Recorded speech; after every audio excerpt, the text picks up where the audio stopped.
Sandhill Park is it's out on the edge of Rotherham, and it differs, so it's interesting comparatively to some of the other parks like Eastwood, which are kind of in town. They're right next to a community, and this poses the opportunity for it to be, getting on for the edge of becoming a nature reserve, or some aspects of it being allowed to develop in that way.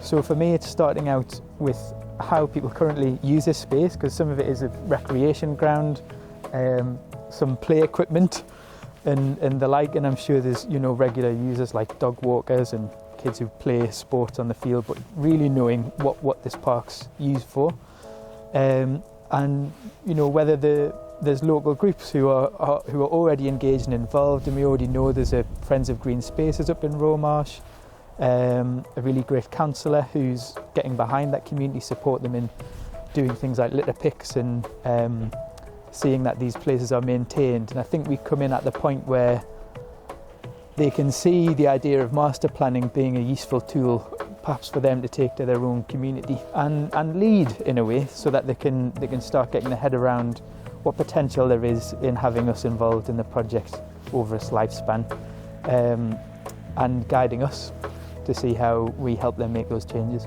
About to move in next to the park, and I volunteer down at a boarding kennels which has rescue dogs, and I walk the rescue dogs, and we walk quite a lot of them around the park.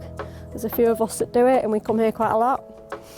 So yeah, it's definitely a lovely place around here.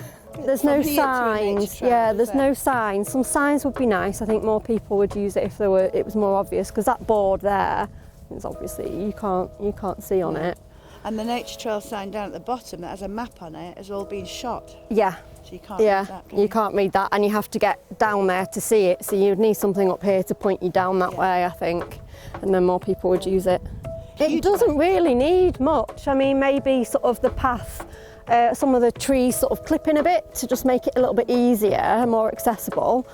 But I don't think it needs a great deal. I mean, there are people here that come and I've seen litter picking being done, because that's a bit of a problem. Because when you drive down the road, you can see the park and the hills and everything, and it's just like calming, and yeah, it's going to be really nice.